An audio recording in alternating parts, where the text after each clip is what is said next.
वाणी वरदान के रूप में है। मनुष्य एक ऐसा प्राणी है जिन्हें अन्य प्राणियों की अपेक्षा वाणी अतिरिक्त शक्ति के रूप में मिली हुई है। मन और वाणी दो प्रकार के शब्द होते हैं, एक है वर्णात्मक और दूसरा है ध्वन्यात्मक। दंत, ओष्ठ, तालु, जिह्वा, ये सबसे उच्चारण करके जो शब्द बनता है उसे कहते हैं वर्णनात्मक, और इसके अलावा सब ध्वन्यात्मक हैं। और वर्णात्मक के भी दो प्रकार हैं, दो भेद हैं, एक स्वर और दूसरा व्यंजन। मनुष्य के अलावा जितने प्राणी हैं, पशु पक्षी, वे सब केवल स्वर का उपयोग करते हैं। उनकी वाणी में स्वर है, व्यंजन नहीं है। मनुष्य एक ऐसा प्राणी है जो स्वर और व्यंजन दोनों का प्रयोग करता है। अन्य प्राणियों में आ, ए, ओ, यदि उनके शब्दों का कोश कोई बनाए तो कितना बनेगा? 7, 8, 10 शब्द, 10-15 शब्दों से ज़्यादा नहीं हो पाएगा, और कम हो सकते हैं, बहुत कम। कुछ शब्द हैं, बहुत थोड़ा, क्योंकि सीमित है उनकी आवाज़ एक ढंग का। कई कीड़े को देखो, चे, बहुत वही बस आवाज़ है, तो वो एक स्वर में ही बोलेंगे बस। लेकिन मनुष्य के शब्दों का कोश अथाह है। बृहद हिंदी कोश, उसी में 1.5 लाख के करीब शब्द हैं। केवल हिंदी की बात बता रहा हूँ, संस्कृत के अलग, अंग्रेजी के अलग, गुजराती के अलग, विभिन्न भाषा के अलग अलग शब्दकोश बने हैं। असंख्य शब्दों का कोश बन गया है। क्यों?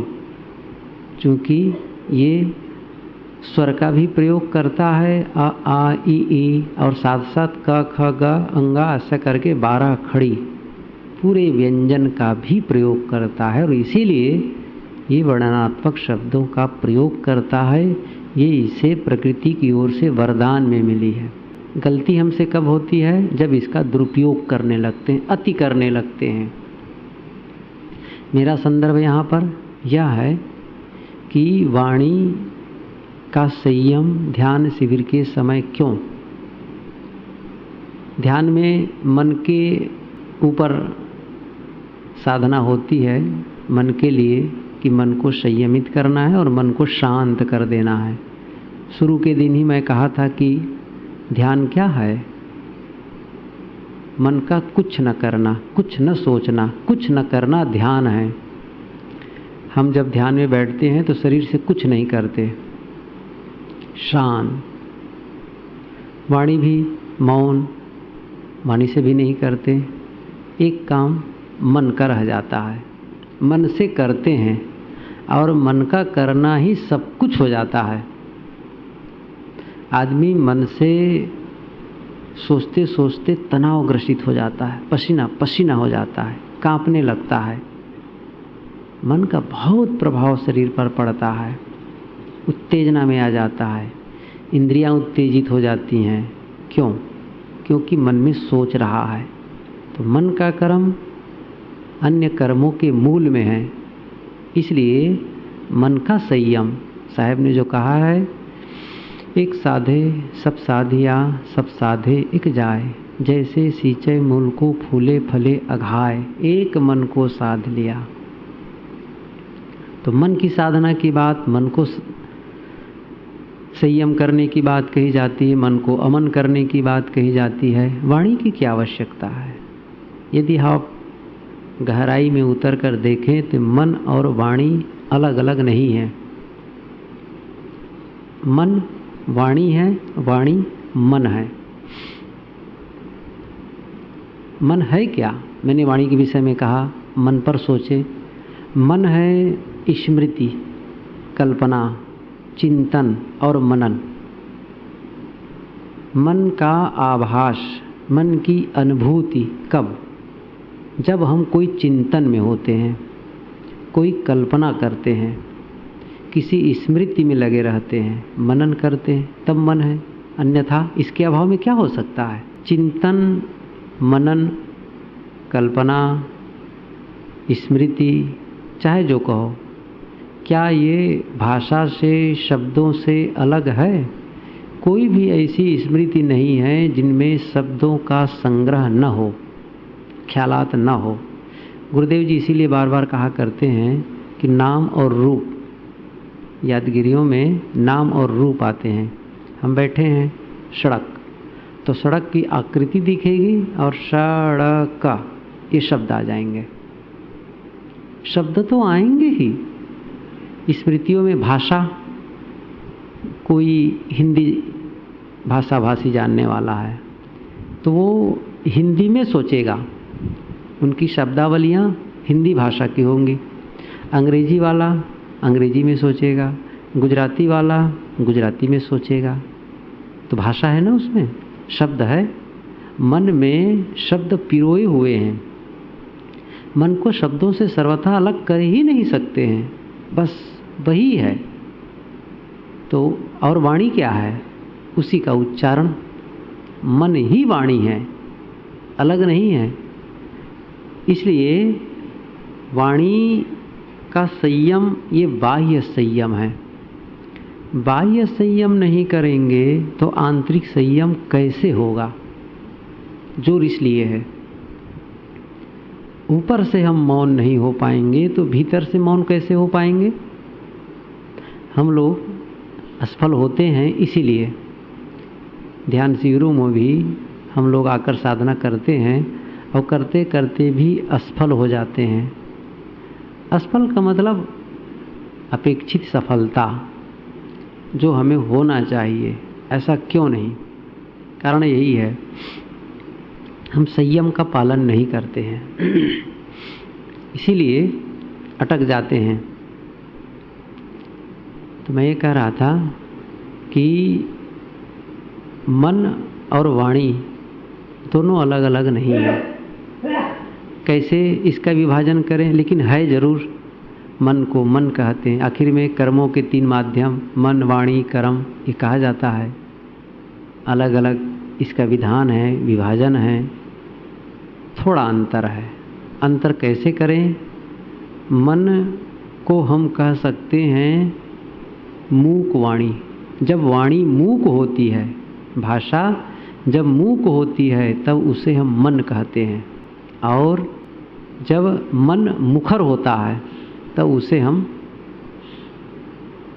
वाणी कहते हैं। इसको और सरल ढंग से समझने के लिए उदाहरण बताऊं मैं। ट्रांजिस्टर या टेलीविज़न, आप टेलीविज़न खोले, चित्र आया, आवाज़ आप बिल्कुल जीरो में रखे हैं, वॉल्यूम का जो स्विच है उसको जीरो में है, बहुत नहीं, आप सुन नहीं पा रहे हैं। इसका मतलब उसके अंदर आवाज़ नहीं है, ये बात नहीं है। आवाज़ है लेकिन वॉल्यूम बिल्कुल साइलेंट है। जब आप उस बटन को घुमाते हैं, स्विच को घुमाते हैं, जैसे थोड़ा बढ़ाए आवाज़ आने लगी। आवाज़ अंदर है लेकिन आप उसे खोले नहीं हैं, इसलिए आवाज़ नहीं आ रही है। बस आवाज़ तो है। इसी प्रकार से मन में भी आवाज़ है, लेकिन उस आवाज़ का प्रकटीकरण वाणी के माध्यम से होता है। दंत, तालु, ओष्ठ, जिह्वा, ये माध्यम है। इसका अर्थ ये नहीं है कि वहाँ शब्द नहीं है, वहाँ वाणी नहीं है।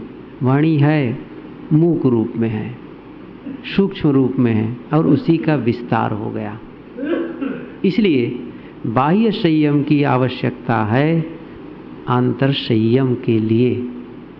बाहर से संयम करते हैं, वह संयम, वाणी का संयम मन के संयम में सहायक होता है, और इसीलिए ध्यान शिविरों में इसको जोर दिया जाता है। जो हम सब इसका उल्लंघन करते हैं, अनावश्यक शब्दों का प्रयोग करते हैं, इसीलिए काम पूरा नहीं हो पाता है। इस संबंध में अनेकों कहानियाँ कही जाती हैं, बहुत सी बातें हैं। मैं उन सब को कह के आप लोगों का समय नहीं लेना चाहता हूँ। मैं चाहता हूँ कि आप लोग अधिक से अधिक ध्यान करें, क्योंकि ध्यान का अभ्यास काफ़ी बढ़ चुका है। कई दिनों से ध्यान कर रहे हैं, शरीर का भी दर्द अब नहीं होगा। और मैं और भी जो विधा है गुरुदेव जी ने बताया है, उन सब विधाओं को प्रयोग करें। पहली बात, सब लोग बैठने में ढीला ढाला ना हो। समय जितना बीत रहा है उतनी ही अब आप शक्ति अर्जित कर रहा हैं, बलवान होते जा रहे हैं, अभ्यास बढ़ रहा है। इसलिए कोई शिथिलता नहीं होनी चाहिए। आलस्य और प्रमाद को त्याग कर सावधानी से सचेष्ट होकर साधना में लग जाएं। स्थिर आसन से बैठें और रीढ़, गर्दन, सिर एक सिधाई में रखकर यथाशक्ति जैसी आपकी योग्यता हो, सारी बातों को बता दी गई है। आप चाहें श्वास पर मन टिकाएं, बंद आँखों में दृष्टि योग का सहारा लें, साकार योग, किसी महापुरुष के चित्र को आप देखना शुरू करें, उसी में मन लगाएं। मैंने ये भी कहा था, जो मंत्र दोहराया जाता है उस मंत्र को भी भीतर भीतर आप जप सकते हैं। यद्वा तद्वा तदुच्छति पुरुषार्थ। जिस किसी भांति इस मन को एकाग्र कर लेना काम है। कोई विधा अपनाओ, शुभ आलम्बन होना चाहिए, बस ये ध्यान रखो। अशुभ आलम्बन में भी मन एकाग्र हो जाता है, हो सकता है। अशुभ आलम्बन का मतलब, जैसे कोई युवक अपनी प्रेमिका की याद कर रहा है और कुछ नहीं सोच रहा है, मन वही रुका है, बस उसी के बारे में निरंतर सोच रहा है, लेकिन उसका फल होगा पतन, विकार, इंद्रियों की उत्तेजना। ये अशुभ आलम्बन है। शुभ आलम्बन है जिससे मन इंद्रियां शांत, परिणाम सुखद, दुख विनाशक, वैराग्य वृद्धि, ये शुभ आलम्बन है। इसीलिए वीतराग विषयम चित्तम कहा जाता है योग दर्शन में। मैंने इसको कहा था आप लोगों के बीच, वीतराग विषयम व चित्तम, शुभ आलम्बन ले। महापुरुषों का, वैराग्यवान पुरुष का ध्यान करें, वैसा मन बनेगा। वैराग्यवान के संग बिन होए नहीं वैराग, लेकिन संगत हूँ फल ना मिले बिन साचे मन लाग। वैराग्यवान के संग बिना वैराग नहीं होगा। अनासक्त मन बनाना है, मन रुकेगा। या साक्षी भाव, ये राजमार्ग है। कबीर की साधना साक्षी भाव की साधना है। दृष्टा, विवेक, दृष्टा और स्थित, इनमें से जो लोग शाश्वत जीवन पढ़े हो उनमें एक संदर्भ है, स्वरूप स्थित संदर्भ ही है। उसमें गुरुदेव जी ने लिखा है अंत में, विवेक, दृष्टा और स्थित, ये 3 क्रम है। पहले विवेक, जड़ का और चेतन का विवेक। जड़ कौन, चेतन कौन। जड़ के गुण धर्मों को समझा, चेतन के गुण धर्मों को समझा अलग। मैं देह नहीं हूँ, तत्व नहीं हूँ, ये जड़ तत्व मेरे से बिल्कुल अलग हैं। पूरा विवेक, मैं दृष्टा हूँ, साक्षी हूँ, पूरा जड़ चेतन का। जड़ चेतन का यदि कोई बारीकी से विवेक करे तो वैराग्य प्रदीप्त हो जाएगा, देह की आसक्ति खत्म हो जाएगी। जड़ चेतन का निर्णय मन में नहीं हो पाता है, जानते तो हैं लेकिन भूल जाते हैं। हम अपने ज्ञान को भूल जाते हैं और आसक्ति में फंस जाते हैं, मोह में। इसीलिए देह के प्रति आसक्ति होती है, अपनी देह के प्रति, दूसरे की देह के प्रति, अपने में पहले फिर दूसरे में।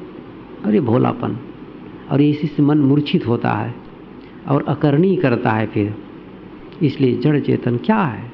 जड़ है, मिट्टी का पिंड है, अलग हूँ मैं उससे, ये विवेक। उसके बाद दृष्टा, विचारों का दृष्टा हो जाओ। सारे विचारों का दृष्टा, साक्षी। मैं अलग, मन अलग, मैं मन नहीं हूँ, इंद्रियां नहीं हूँ, उसका साक्षी हो जाएं। विचार आते हैं जाते हैं, मिलना नहीं, विचार धीरे धीरे शांत होंगे। ये केवल कहने से काम नहीं चलता, मेरा कहने से नहीं बनेगा काम, आप प्रयोग करेंगे, मैं प्रयोग करूँगा तब लाभ होगा। इसके बावजूद भी मन का जो वेग है और आसक्ति की प्रबलता है, जितनी आसक्ति जिसकी क्षीण होती जाएगी उतना ही वह मन एकाग्र करता जाएगा। इसलिए मैंने एक दिन कहा था, अभ्यास वैराग्याभ्याम तन निरोधा। अभ्यास से और वैराग्य से, वैराग्य दृष्ट और श्रुत, दृष्ट श्रुत दोनों के प्रति विराग, विषय वितृष्णस्य वशीकार संज्ञा वैराग्यम। योग दर्शन का अर्थ इससे केवल कहते हैं केवल संप्रज्ञात समाधि होगी। असंप्रज्ञात के लिए गुणों के प्रति वितृष्णा हो, सूक्ष्म के प्रति भी कुछ भी भाव न रह जाए, मेरा है ही नहीं कुछ पूरा। इसी को गुरुदेव जी कह रहे थे उस दिन, उत्कट वैराग। वैराग से काम नहीं चलेगा, उत्कट वैराग हो, एकदम सब से प्रति घृणा भाव, दोष दृष्टि जब ही भई तब उपजो वैराग, पूरा शरीर को एकदम मिट्टी। एक दिन मैं कहा था, कुंभूपमम कायमिम विदित्वा। तथागत बुद्ध ने कहा कुंभूपमम, कुंभ उपमम, इसे मिट्टी के कच्चे घड़े के समान मानो। कायमिम विदित्वा, इमम कायम विदित्वा, इसे कैसे देखो, मिट्टी के कच्चे घड़े के समान इसको मानो।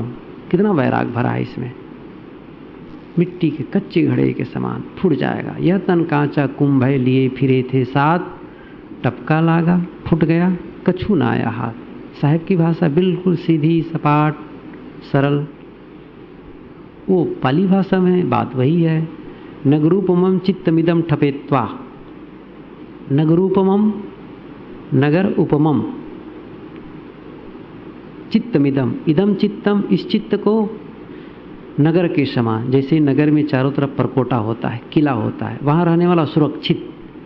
ठपेत्वा, स्थापित करो, चित्त को किला के समान सुरक्षित स्थापित कर दो।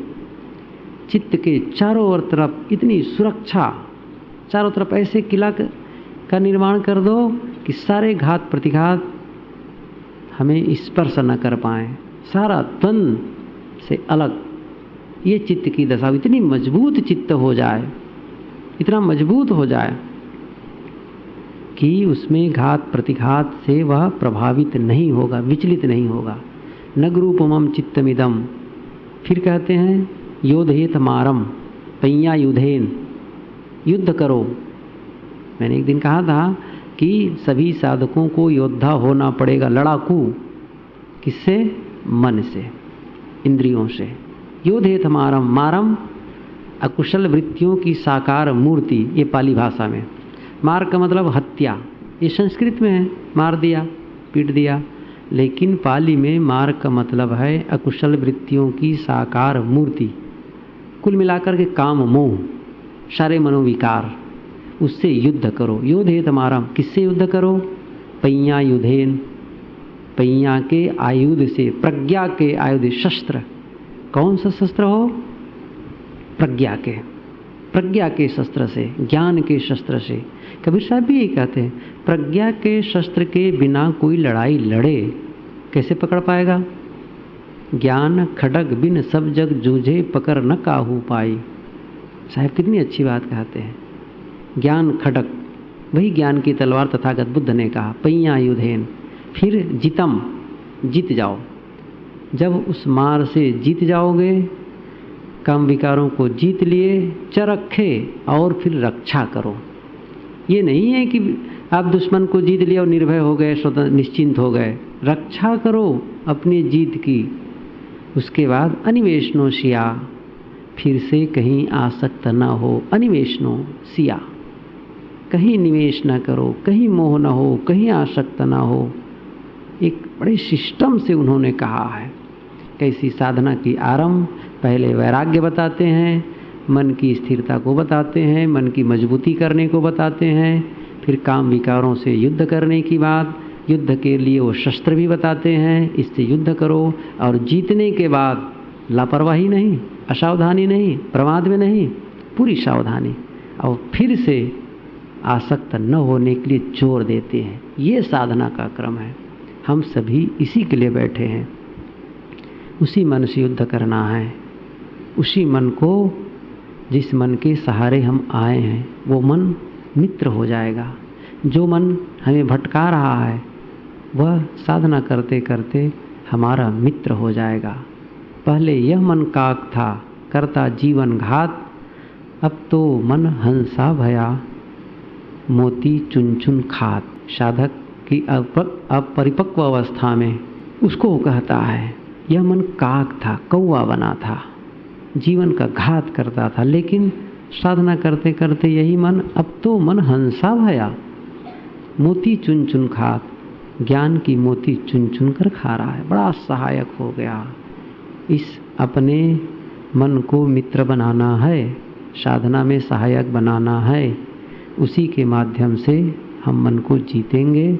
आए सभी लोग साधना में लगे, मन का साक्षी बने, दृष्टा बने, और उसे बिल्कुल अमन, एकदम अस्वीकार दो। सब कुछ जो भी विचार आए, अस्वीकार, अस्वीकार, नहीं चाहिए, नहीं चाहिए, जो आए नहीं चाहिए, नहीं नहीं करते रहो, बस बहुत बड़ा काम हो जाएगा। नाही नाही करत रहे, सोई तेरो रूप है।